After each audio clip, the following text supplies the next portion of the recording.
সকল প্রমাণ জোগাড় করে কর্ণ চ্যাটার্জিকে পুলিশের হাতে তুলে দিল টটিনি ও নন্দিনী। হ্যাঁ বন্ধুরা, এমনটাই দেখা যাবে।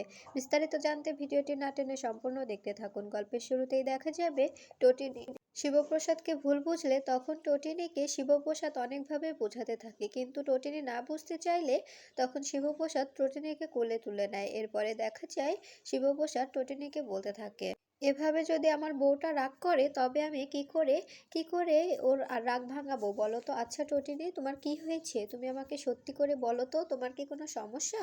এদিকে দেখা যায় আরাধ্যা নন্দিনীকে বলতে থাকে, শোন বর্দি ভাই, যা হবার হয়ে গেছে, প্লিজ তুই এসবের মধ্যে নিজেকে জড়াস না, আর ছর্দি ভাইকেও বলে দিস আমার হাজবেন্ডের যেন কোনো ক্ষতি করতে না চায়। তখন দেখা যায় নন্দিনী বলতে থাকে, শোন আরাধ্যা, আমি তোকে বলছি আমাদের জ্ঞান দিতে আসতে হবে না, তুই তোর তোর নিজের জ্ঞান নিজের কাছেই রাখ। তুই কিন্তু বেশি বাড়াবাড়ি করছিস।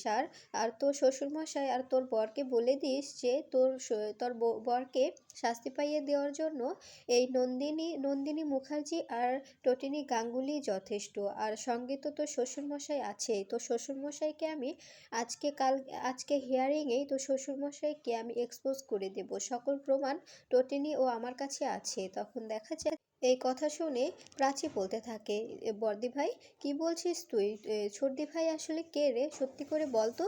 তখন নন্দিনী বলতে থাকে, আমিও জানি না রে, কিন্তু টটিনি সব প্রমাণ জোগাড় করেছে, ওর কাছে সকল প্রমাণ আছে, সকল তথ্য আছে, ও আমাকে বলেছে, শুধু আমাকে কোর্টে কোর্টে হাজির হতে বলেছে, সব কিছু ও নাকি নিজেই করবে। তখন দেখা যায় প্রাচী বলতে থাকে, দিদি ভাই, আমার কিন্তু খুব ভয় করছে আমার।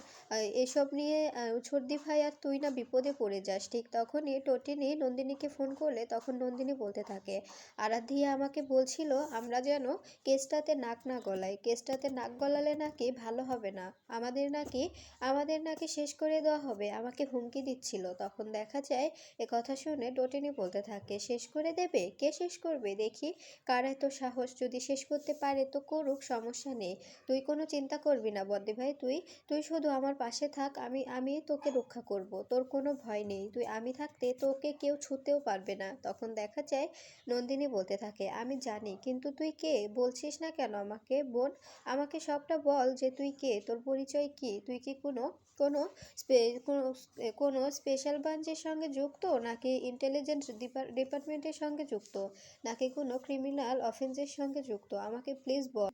তখন দেখা যায় টটিনি বলতে থাকে, তোকে এতটা ভাবতে হবে না বর্দি ভাই, তোকে আমি যেটুকু করতে বলছি তুই ঠিক সেইটুকুই কর, এর বেশি তোকে কিচ্ছু করতে হবে না। তখন দেখা যায় টটিনির এমন কথা শুনে নন্দিনী বলতে থাকে, আমি তো বুঝতে পারছি যে আমাকে কি করতে হবে, তারপরেও কথা তো থেকেই যায় তাই না? তুই কিসের সঙ্গে যুক্ত, কি করছিস, কি কারণে তুই আমাকে আমাকে এই কেসটাতে লড়তে বলছিস, তার তো একটা কারণ থাকা প্রয়োজন তাই না? সে কারণ তো নিশ্চয়ই আছে, আর তুই তো সেই কারণটা জানিস, তা না হলে তুই এত প্রমাণ কি করে জোগাড় করলি? একটা সাধারণ গৃহবধূর পক্ষে তো এত প্রমাণ জোগাড় করা সম্ভব না। তখন দেখা যায় টটিনি বলতে থাকে, দিদি বদ্দি ভাই, তুই কিন্তু এবার বেশি ভাবছিস, তোকে তো আমি বললাম তোকে এতটা ভাবতে হবে না, সবটা আমি ভেবে নেব, তুই শুধু তোকে যেটুকু কাজ দেওয়া হয়েছে তুই সেটুকু কাজই কর। এরপরে দেখা যায় শিবপ্রসাদ বলতে থাকে, কিসের কথা বলছিলে তুমি, কি কাজের কথা বলছিলে? তখন দেখা যায় টটিনি বলতে থাকে, তুমি একদম আমার সঙ্গে কথা বলতে আসবে না। তখন দেখা যায় শিবপ্রসাদ হাত জোড় করে ক্ষমা চায় আর বলতে থাকে, আমি তো তোমার কাছে ক্ষমা চাইছি তাই না, তাও তুমি আমাকে ক্ষমা করবে না? তখন দেখা যায় টটিনি বলতে থাকে, আমি তো তোমাকে ছাড়া আর কাউকে চাই না, তবে কেন শীতল আমার ঘরে এলো, আমার শাড়ি পরলো, আমার রান্নাঘরে রান্না করলো, বলো এটা কি কোনো মেয়ে সহ্য করতে পারে যে তার তার পার্সোনাল জিনিসে, ব্যক্তিগত জিনিসে অন্য কোনো মহিলা হাত লাগাক? এটা কোনো মেয়েই মেনে নিতে পারে না, আমিও পারবো না, আমি এটা কিছুতেই মানতে পারবো না। শীতল কেন আমার রুমে ঢুকেছিল, কেন আমার জিনিসপত্রে হাত দিল? তখন দেখা যায় শিবপ্রসাদ বলতে থাকে, তুমি ভুল বুঝছো আমাকে, শীতল ঢুকেছিল একটা উদ্দেশ্য নিয়ে, তোমার আর আমার সম্পর্কটা ভাঙার জন্য, আর সেটাই তুমি করছো, আমাদের মধ্যে ঝামেলা বাঁধানোর জন্যই ও এই কাজটা করেছে, আর তুমি ওর ট্র্যাপে পা দিচ্ছ টটিনি।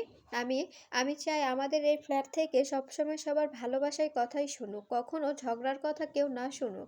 তুমি কি চাও যে মানুষ আমাদের নিয়ে হাসাহাসি করুক, মানুষ বলা বলি করুক যে ওই শিবপ্রসাদ গাঙ্গুলির ফ্ল্যাটে সবসময় ঝগড়াঝাটি হয়, এটা কি তুমি কখনো চাও? তখন টোটেনি বলতে থাকে, 8 বছর হলে সংসার করছি, কখনো কি এটা চেয়েছি আর কখনো কি এটা করেছি? তবে আজকে কেন হচ্ছে বলো?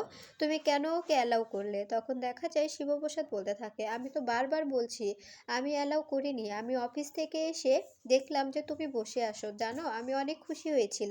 আমি ভেবেছিলাম যে তুমি সত্যিই ওখানে বসে আছো। এরপরে আমি টটিনি বলে তোমার কাছে এগিয়ে যাই, ঠিক তখনই শীতল ঘুরে তাকালে আমি চমকে যাই। এরপরে আমি বলতে থাকি, তুমি এখানে কি করছো? তখন দেখা যায় টটিনি বলতে থাকে, তুমি দেখলে যে ওখানে আমি নয় শীতল আছে, তবে তুমি আমাকে ফোন করলে না কেন? তুমি তো আমাকে ফোন করলেই পারতে। তখন শিবপ্রসাদ বলতে থাকে, বিশ্বাস করো তখন আমার মাথায় অত কিছু আসেনি, আমি অনেক ঘাবড়ে গিয়েছিলাম।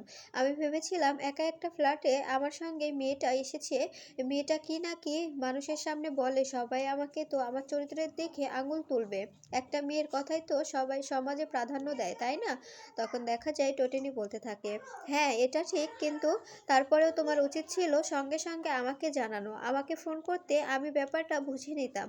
তবে আমি এতটা কষ্ট পেতাম না। আমি কেন অন্যের মুখ থেকে শুনবো যে আমার ফ্ল্যাটে অন্য একটা নারী প্রত্যেক রাতেই আসে? এটাকে কোনো মেয়ে সহ্য করতে পারে?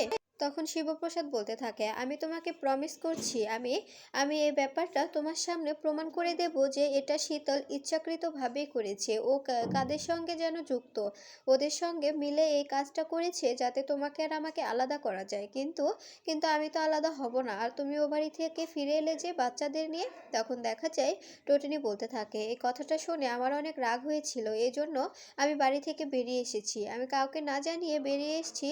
ওরা ভাবছে যে আমাকে ড্যাড অপমান করেছে বলেই আমি চলে এসেছি। তখন দেখা যায় শিবপ্রসাদ বলতে থাকে, ঠিক আছে যখন এসেছো তখন আর যাওয়ার দরকার নেই। তখন টোটিনি বলতে থাকে, আমাকে তো যেতেই হবে, ওখানে আমার একটা গুরুত্বপূর্ণ কাজ আছে। তখন দেখা যায় শিবপ্রসাদ বলতে থাকে, কি কাজ আমাকে বলা যায় না? তখন টোটিনি বলতে থাকে, সময় হলে আমি তোমাকে সব কিছু খুলে বলবো, কিন্তু এখন তোমাকে বললে তুমি ব্যাপারটা শুনে অনেক শক্ট হয়ে যাবে, তুমি ব্যাপারটা নিতে পারবে না, তাই তুমি এখন এসব নিয়ে তোমাকে ভাবতেও হবে না।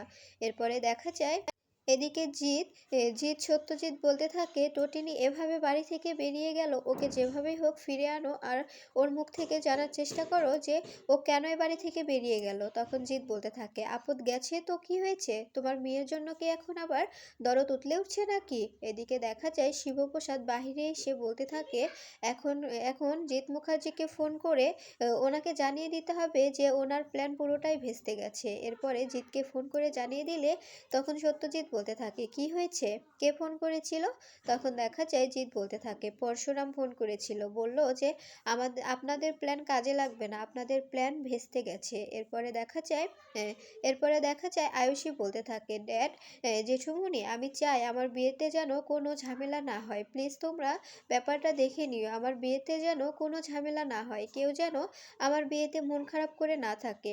আমি চাই না যে আমার বিয়েতে কোনো ঝামেলা হোক। আর বিশ্বাস করো, আমার বিয়েটা একবার হলে আমি আর তোমাদের বাড়িতে কখনোই আসবো না। এতটা অশান্তি আমার আর ভালো লাগে না, সব সময় অশান্তি, সব সময় এত কথা, এত কি, এত এত মানুষের মনোমালিন্য আমার একদম পছন্দ হয় না। এরপরে দেখা যায় তখন দীপালি বলতে থাকে, আয়ুষী তুই নিজেই বল, তুই যেমন আমার টোটিনি যেমন আমার মেয়ে, আমি কিন্তু তোকেও আমার মেয়ের মতো করেই মানুষ করেছি, আমি তোদের মধ্যে কখনো ভেদাভেদ করিনি। কিন্তু আজকে আমার মেয়েটা আজ কদিন হলে ছিল, আর আর কাল পরশু তোর বিয়ে, আর আজকে আমার মেয়েটাকে এভাবে বাড়ি থেকে তাড়িয়ে দিল, এটা কি কোনো মা সহ্য করতে পারে? আমি বলেছি যে যদি টোটিনি, আমার জামাই, আমার নাতি নাতনিরা বাড়িতে না আসে তবে আমি তোর বিয়েতে থাকতে পারবো না, এজন্য তুই আমাকে ক্ষমা করিস। তখন দেখা যায় আয়ুষী বলতে থাকে, শোনো শোনো জেম্মা, আমি আমার মায়ের থেকে বেশি তোমাকে পেয়েছি, আমি তোমাকে বেশি ভালোবাসি, আমার পুরোটা জুড়ে আমার মায়ের থেকে তুমি বেশি আছো, তাই এমনটা বলো না। তুমি ছোটদি ভাইকে আনতে পারলে ভালো, না পারলে প্লিজ আমার বিয়েতে তুমি থেকো, আমার বিয়ে থেকে এড়িয়ে যেও না, এটা আমি সহ্য করতে পারবো না। আমি তো সবসময় চাই যে আমার মায়ের থেকে তুমি আমাকে বেশি ভালোবাসো, তুমি আমার কাছে কাছে থাকবে। তখন দেখা যায় জিৎ বলতে থাকে, দেখেছো আমার মেয়েটার ইচ্ছে কত যে ও সবাইকে সঙ্গে নিয়ে বিয়েতে বসবে, আর তুমি কি চাইছো? তোমার মেয়ে না আসলে তুমি আমাদের বাড়ির বিয়েতে অ্যাটেন্ড করবে না? তখন দেখা যায় দীপালি বলতে থাকে, হ্যাঁ অ্যাটেন্ড করব না। আমি আমি বলে দিলাম, আমার মেয়েকে যদি তোমরা না আনতে পারো তবে আর আমি এই বিয়েতে কিছুতেই অ্যাটেন্ড করব না। তখন দেখা যায় সত্যজিৎ ও জিৎ বলতে থাকে, তুমি আসলে আসবে, না আসলে না আসবে, এতে আমাদের কিছু যায় আসে না, কিন্তু টোটিনি এ বাড়িতে আসবে না, কারণ আমরা জানি টোটিনি এখানে কোনো একটা উদ্দেশ্য নিয়ে এসেছিল, আর সেই উদ্দেশ্যটা হলো বিজেতের উপরে নজর রাখা, কাবিরের উপর নজর রাখা, জিৎ মুখার্জির উপর নজর রাখা, সত্যজিৎ মুখার্জির উপরে নজর রাখা। আমরা এটা কিছুতেই মেনে নিতে পারবো না। আমরা কি ক্রিমিনাল যে আমাদের উপরে নজর রাখবে? তখন দেখা যায় দীপালি বলতে থাকে, তোমরা ক্রিমিনাল নাকি এটা আমার থেকে ভালো কেউ জানে না, বুঝতে পেরেছো? তোমরা তোমরা সবাই এক একটা ক্রিমিনাল। তোমরা কি ভালো মানুষ নাকি? তোমাদের যে এত অর্থ উপার্জন, এগুলো কিসের টাকায় আমি কি জানি না? সবগুলোই তোমাদের ক্রিমিনালি করে টাকাও ইনকাম করা, সেই টাকা।